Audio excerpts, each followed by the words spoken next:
All right, good evening, guys. This is Mr. J. I just want to make a quick video going over the student's individual report for the FAST test, right? As soon as you get your packet, this is the Math FAST packet, right? The score that they recently got on the PM3. When you guys see PM1, PM2, PM3, that means that's test 1, test 2, and test 3, okay? This is the PM3, right? This student scored a 221. Okay.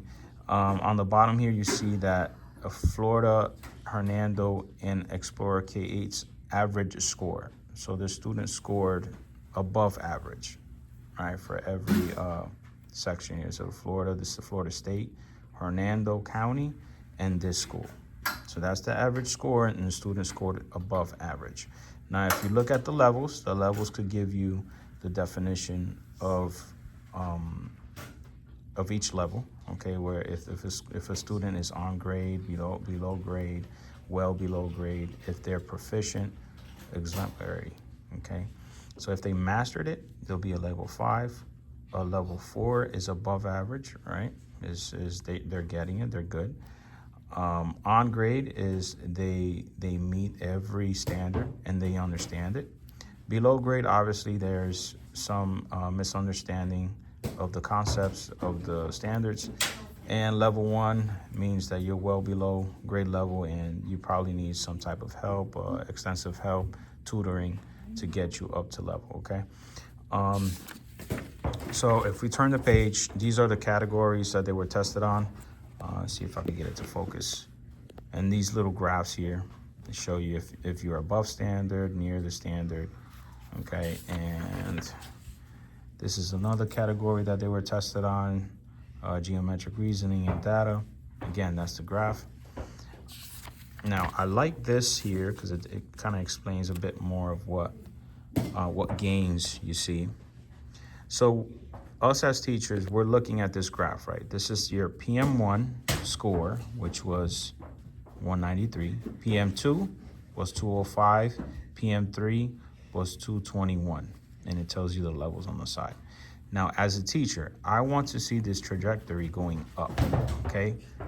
This trajectory going up, this path going up. This is what we want to see, okay? For me, this is gains. You're gaining, right? You're learning, you're improving, right? So this student and this is just within the 4th grade. This is only this year, okay? They came in 4th grade, they scored a 193 level 1. Mid-year, they scored a 205, level 2. End of the year, they scored a level 4, 221. Okay, this is within the 4th grade. Now the next page. The next page is a bit different. The next page, they make 2 comparisons. They make PM3 of 3rd grade, so the end of 3rd grade, to the end of 4th grade, okay? The third test in 3rd grade, it was a 204 level 3. Third test in grade 4, it was a 221 level 4. Again, she's making a gain. So from the end of 3rd grade to the end of 4th grade, this is the gains that she made, okay, that this student made. And this is exactly what we want to see. This is what we want to see, okay? Now, when it comes to the scale, right? 3rd grade scale is different from 4th grade. Is a bit difficult to explain, but I'm gonna try to explain it. This is the scale. So you guys wanna freeze or take a picture of it, it's fine. So we have 3rd grade has, for level 1, there's 3 levels in level 1, okay? Forget this part right here, okay? Because this is just it's just categorical. It's just telling you level 2 and the scores within the level 2. So forget this part right here. Forget this part right here. Just look at these 3, level 1. So for level 1, we have low, mid, high. Level 2, we just have 2 levels. We have low and high, right? And then for level 3, 4, and 5, they're standalone, okay? So this is the the score scale here, and it explains it a bit more on the bottom here. Okay. What I was trying to say is, like, let's say if the student in 3rd grade got a 208, a 208 in 4th grade is a level behind, you see? So this, if the student got a 208 in 3rd grade, right, level 3, and by the end of 4th grade they got a 208 in 4th grade level, that would put you at high level 2. Okay, so see, you did not make any jump here. So this not jump. We want to see a jump forward, not a jump backwards. Okay, so for example, let's just use the students as an example. So for a 3rd grade and the 3rd grade test, she ended at a 204. So a 204 3rd grade will put you right here, which is a level 3. That's what you see here, level 3. 204 will put you right here, level 3. Okay. Now, end of 4th grade, she had a 221 for her PM3, her 3rd test, right? 221. That would put her right over 4th grade. You're gonna get 4th grade, go down 4th grade. That would put you at 221 right here. So she was here in 3rd grade, end of 3rd grade, end of 4th grade, she made the jump, okay? What we want to see is at least if that student could stay within the level or a level higher, okay? And that's what we want to see. So I use this student as an example so you could see how it looks. Now, if the student would have gotten, so she had a 204, level 3 in 3rd grade, and then she would have gotten a, let's say, 206 in 4th grade, then she would not have made a level jump.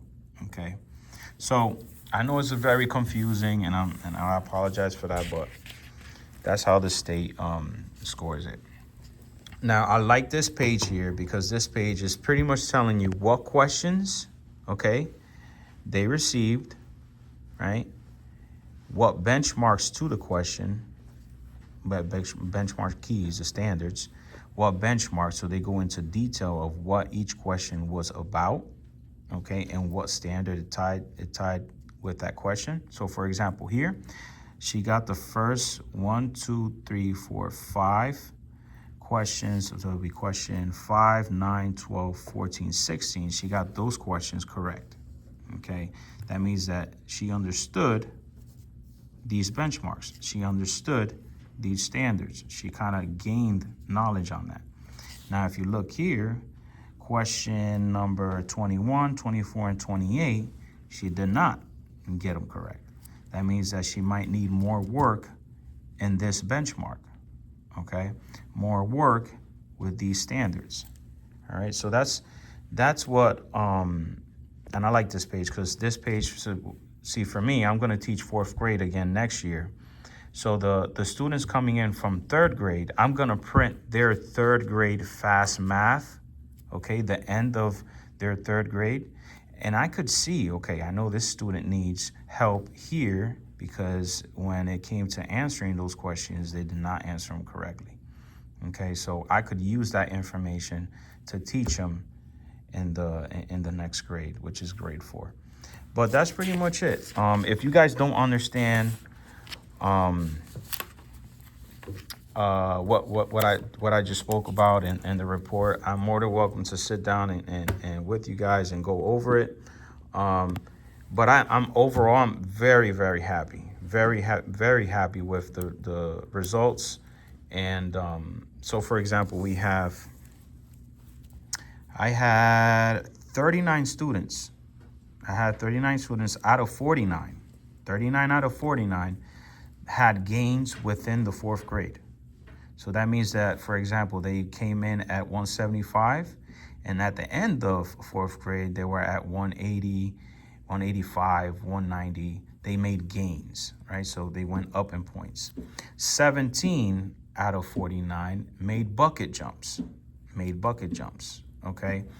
I believe we had three students stay within their level, stay in level, okay, which was great to hear. So listen, I'm gonna take as much victories as I can, okay. We faced a lot of obstacles. We came across a lot of hurdles. The storms kind of killed us. A lot of students got real sick, and you know, it took a toll. It took a toll on their education, on their gains. But overall, if I'm gonna sit here and say that 39 out of 49 students made gains within the 4th grade, I am happy about that.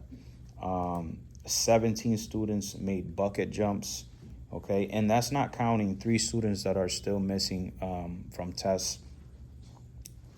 Actually, four students still have to test. So I'm very glad and very happy with the results. And I want to thank the parents. I want to thank the guardians, the grandmas, the grandpas, the single dads, the single moms. You guys have been amazing with these kids, and I appreciate your commitment. I appreciate your sacrifice, and I wish it could be better. You know, I wish I had better communication, and I take fault on that. Right, whenever there wasn't any communication, that's on me. Okay, and I apologize for that.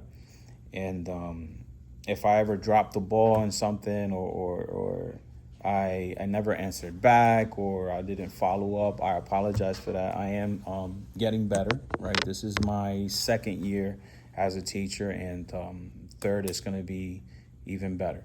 Okay, so God bless you guys. I love you guys, and thank you. It was a pleasure to have your kids this year. It was a blessing. We have a couple of activities coming up. The kids know that I have a paw print store that I want to open before the year ends, where they could gather all their paw prints and just buy from whatever I have there. I have toys, I have candy, I have chips, and all that good stuff. The 22nd is going to be the bucket parade. So those 17 students that had bucket jumps are going to participate in the parade. We are doing a hit Mr. J with a water balloon type of activity, where the kids that made bucket jumps within the year could participate there. So we'll see. We have a whole bunch of activities planned out. Again, guys, if you have any questions, 551-244-5879. Thank you very much, and God bless you. Have a great night. Bye.